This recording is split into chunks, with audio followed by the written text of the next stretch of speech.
Hello, dreamy people, and welcome back to The Haven. With me today is Olaoluwa Abina. He is an international best-selling author, publisher, and sought-after speaker, and he's here to discuss his latest project, Before I Give Up. It's a book of affirmations and encouragement that is spiritually based, and I'm really happy to have him on the show. Welcome to the Writer's Haven. Thank you for having me. I'm excited to be here. Yeah, so listen, when my cousin, actually I'm gonna give a shout out to her, Candace Garnett, when she originally told me about you and your book and said, you know, Valerie, you've got to have him on the show, have Ola on the show, I could not wait because she was so excited about it. I couldn't wait to get my little hands on it. And as I flip through the pages and I read the work that you have here, the scripture, the affirmations, the words of encouragement, I mean, I immediately thought this is definitely what we need in the world today, you know, with so much going on. Talk to me about how you came to even think of writing this book. What was the genesis? Well, about 17 years ago, it's a totally different me to think about 17 years ago I will be writing something like this. About 17 years ago, I went to what I would call a crisis. I felt so alone. I felt depressed. I would go to church. I would be leading people, singing and excited, putting on smiling faces, but I would go back home depressed. And sadly, I was thinking of ending my life. I was married, I'm still married with 2 kids, but it was still not enough to prevent me from trying to end it all. Because life was so hard. I was thinking, why is my life so hard? All the people that we were friends or colleagues, they were ahead of me. So I kept thinking, what's wrong with me? It's not like something's wrong with me, so why am I going through this? And I think because I go to church and everybody was smiling, my thought was, I am the problem because these people apparently have the key and they are enjoying life. And that went through my mind. So as I continue, I'm a person that still loves the scripture and love relating to God. And through it, God began to teach me. And I began to get into the fact that if I continue to focus on that problem, I will never get out of it. But as I shift my focus on Him, then I begin to see it from a different perspective. Not that the problem went away. It didn't want to go away. But now it gave me a different perspective of how to look at life. Now, fast forward in recent years, I began now to have another perspective after I took that leap of faith to trust it and continue, that I'm actually supposed to be an encourager of people. And that's why I faced that much problem. I began to discover that, it's actually pain in the purpose. And that's what one of my callings is, to encourage people. So it didn't make sense to me until when people will come to me, I will encourage them, I will tell them. People come to me about marital problems, about so many things, suicidal thoughts, and by the time they leave me, they have a better life. I say, okay, so this is one of the reasons why I said I can't attend to everybody. I can possibly meet everybody, but if I put something like this down, it will also help so many people. When I see pain in the eyes of people because I've been through it, it really gets to me. So that's one of the reasons why I said, you know what, let me put this down, because I know it doesn't matter what that day is. If you can be encouraged, you have a better day. Right, so something that you said, you found purpose in your pain. Yeah. Let's dig a little deeper on that, because a purpose-driven life, you know, there's so many books about purpose and why it's so important that we recognize or seek what our purpose for being on this earth is. Talk to us a little bit about how you found purpose in the pain that you were going through. Okay, as I begin to study the scriptures and I study the life of many people, I discovered that, for example, the life of Abraham. Abraham was supposed to be a blessing to nations. He was supposed to be a father of many nations. But the pain he had was the problem in giving birth to children. even though he had other people around him, his nephew had children, people around him had children, but that was his challenge. But his purpose was to be a blessing. I look at the same thing in the life of David. David was to be a king, but he was being persecuted from being a king. So I began to make all those deductions, and I saw the life of my parents. I saw where they were. They were supposed to be a blessing. They suffered, miscarriages. They suffered loss of children. Then I began to piece it together that, okay, even though I never knew at that time, but when I begin to talk to people, I see their life change. And I get so excited seeing life change. There's no amount of money in the world you can give me that will bring me that feeling of seeing somebody's life transform. So then I begin to say, okay, what I thought was my purpose before wasn't my purpose. My purpose is to lift other people because I see the joy that comes from it. And then again, I begin to study other people, presidents, some former presidents, some people that I have seen journey through life that gave up. I saw that some of them gave up because they never understood that what you are being attacked for, the pain you are facing, is actually what you are meant to overcome. And once you overcome that, you can be a blessing to other people.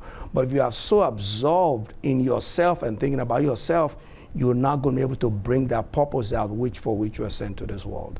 Gotcha. Okay, so this book is part journal, part affirmations. You have puzzles in here. You have areas. I like to do cartoons and things like that. I mean, it's kind of a hodgepodge of a lot of things in a journal.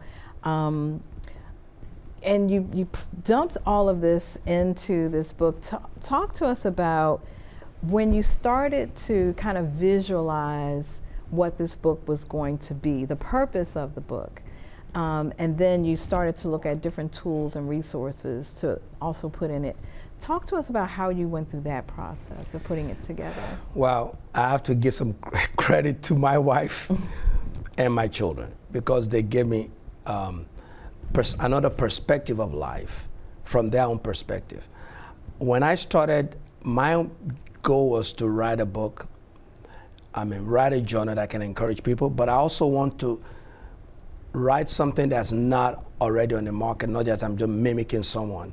I take a look at myself and anyone. Okay, now I've read this scripture. What's the next thing for me? Because I know every day, I know what words mean to me.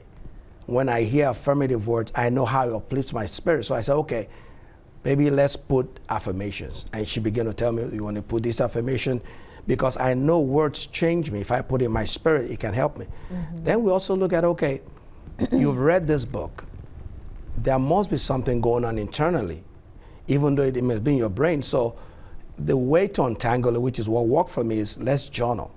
Journaling help you to clear your mind. Journaling help you to, there are some options that you're not supposed to take.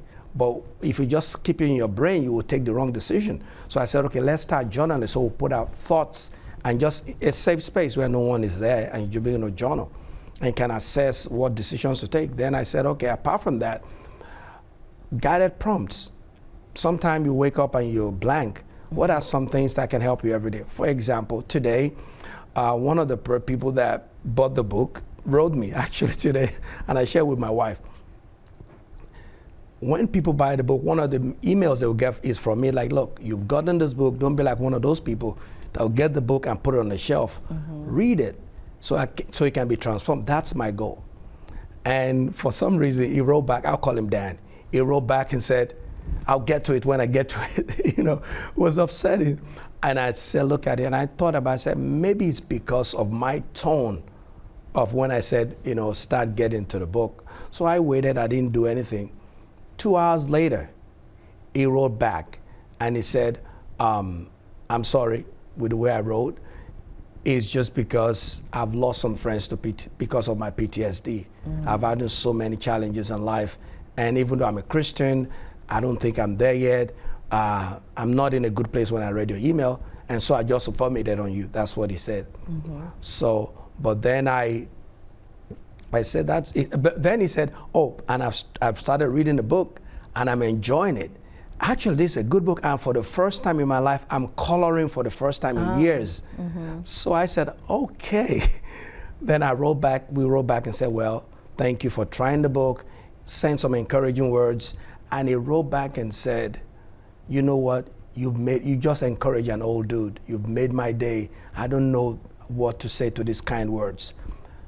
In the book, one of the guided prompts says, who can I encourage today?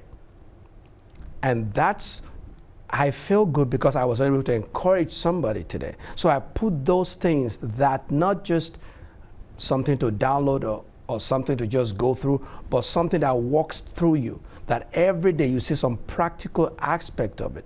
So that's why I put those together. I put the coloring because I know we're human beings. When I started growing up, I liked coloring, I like word search, I like all those things. There's still a little kid inside of us. I believe that wants to still have that feeling of no problem in the world. So I put a color in there to help you, forget everything else that's going on in the world, just be in the space, just like listening to music.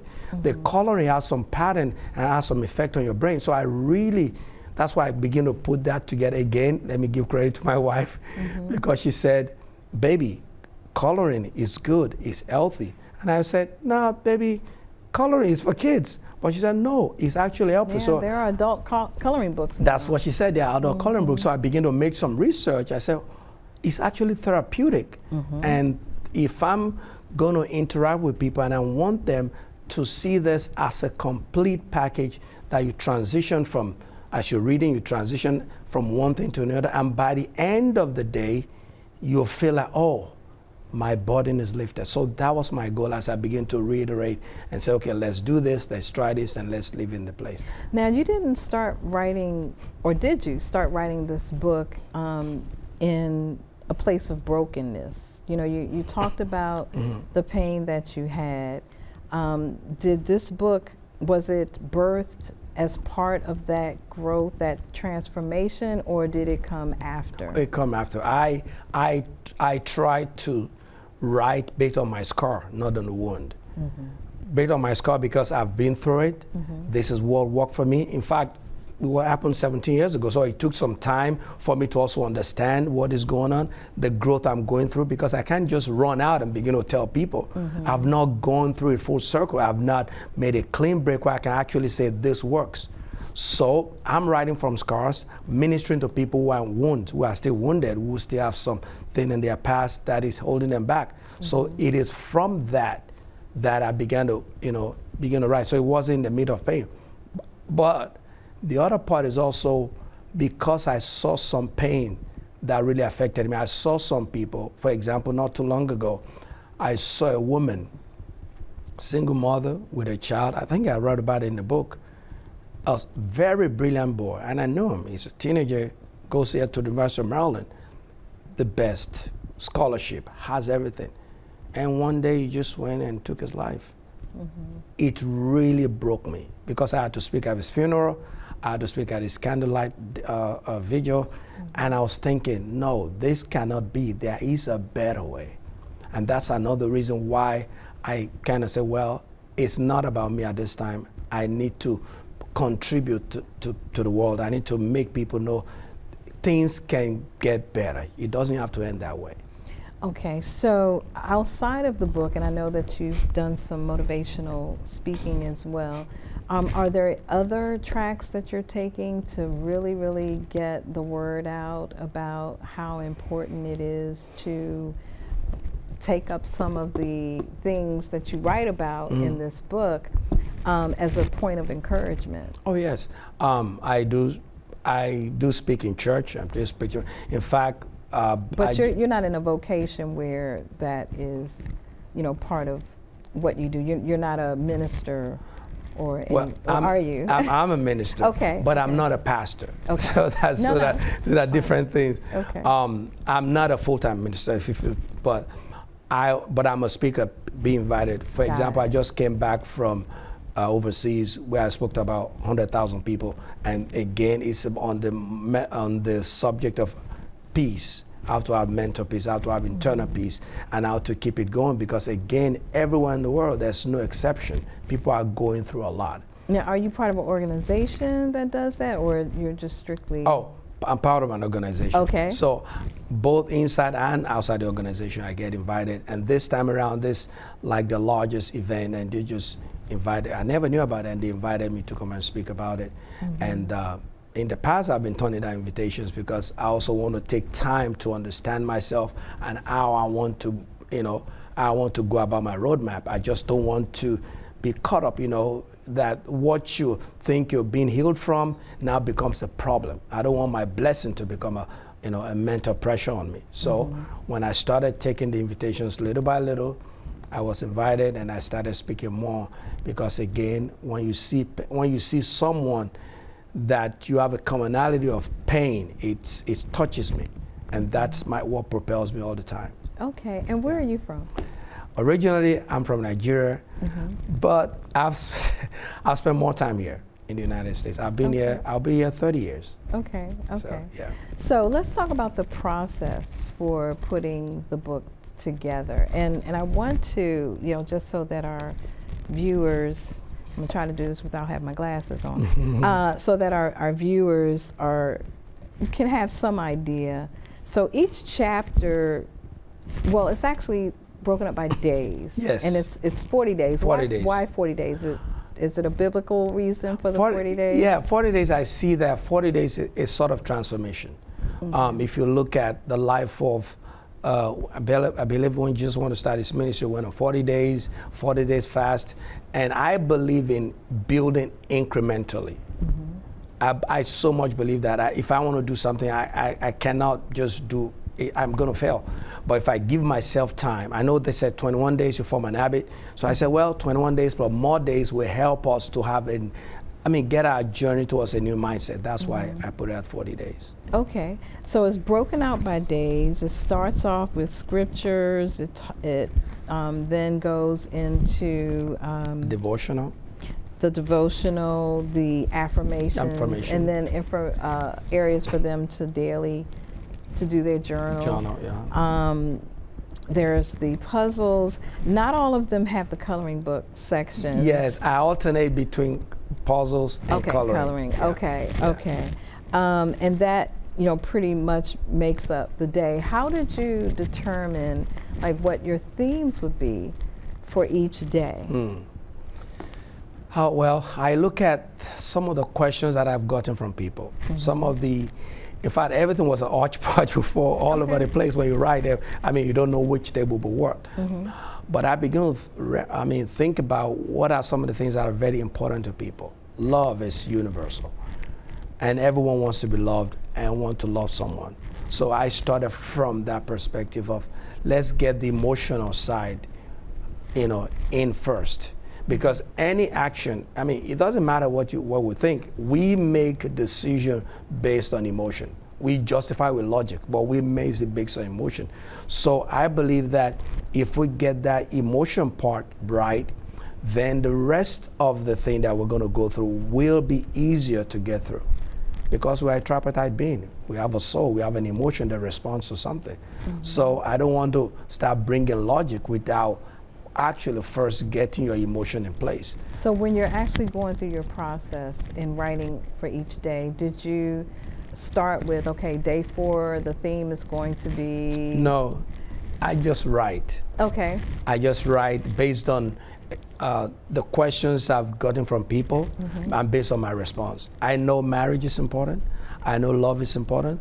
I know children are important. I know getting my goals are important. I know some of the things I've been through and some of the things other people have been through. So I just write. And my cheat code is actually the fact that every day I try to write from a devotion for myself. I write every day for myself. So one of the things I then do is go back to what I've written in my journal and start pulling them out. Gotcha. So that really helped me with the process.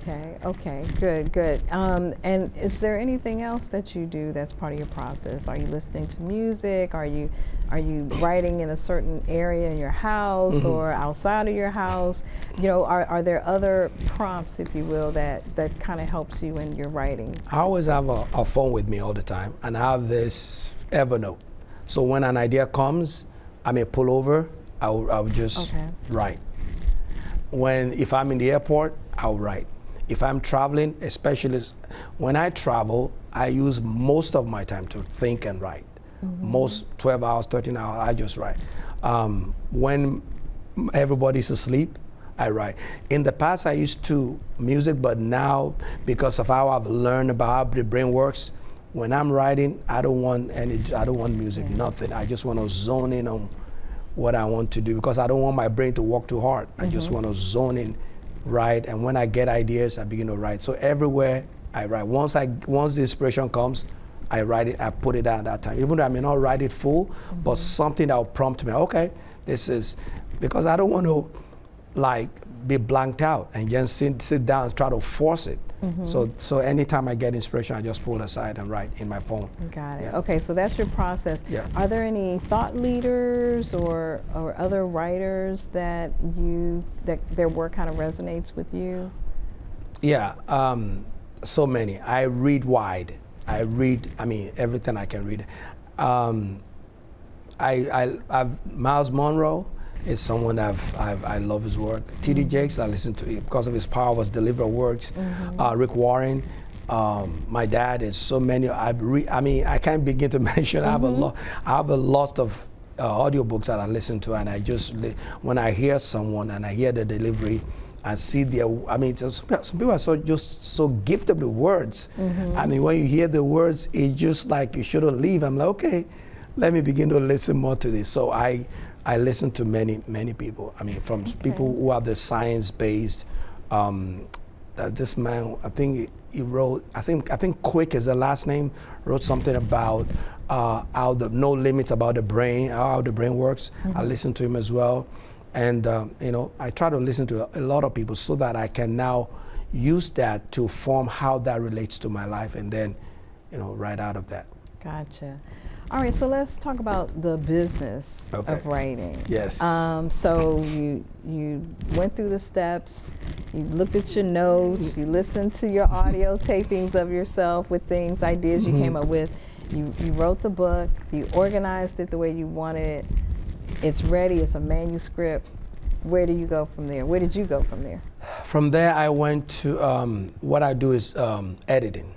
After that is done, I give some people that I know highly skilled. Before I started from the low level, but then I began to step up because I want to have a quality job. So I give them for editing, the various editing, the format, the content editing, line editing, they send it back to me. Put it this way. In fact, when I first wrote it, it was just almost an open thing, even though I wrote the days. And one of the editors said, you know what, it might be good for you to break it down by sections. That's why you see a section on, self-reflection, a section on this and that. So I said, okay, I'll do, do the reflection. After the editing is done, I believe, I can't remember step by step, but then because I know about online marketing and running Facebook ads and all that, I've done that for years. I begin to, find out someone that was going to help me self-publish. And even I designed the front cover myself because I know what attracts people and I know something that can help them to click on it. So I did that.